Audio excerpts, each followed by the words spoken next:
ക്രിസ്തുയേശുവിൻ്റെ നിസ്തുല്യ നാമത്തിൽ ശുഭസന്ദേശത്തിലേക്ക് സ്വാഗതം.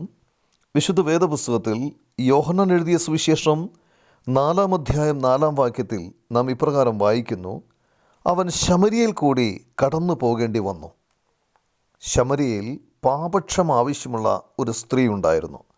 നഗരം മുഴുവൻ അവളെ പുറത്താക്കി അവളുടെ പാപത്തിൻ്റെയും ഏകാന്തതയുടെയും നിരാശയുടെയും നിസ്സഹായതയുടെയും ഭാരത്താൽ അവൾ തകർന്നു പോയിരുന്നു.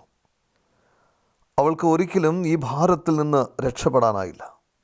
കർത്താവായ യേശുക്രിസ്തു യഹൂദിയിൽ നിന്ന് ഗലീലയിലേക്ക് പോവുകയായിരുന്നു.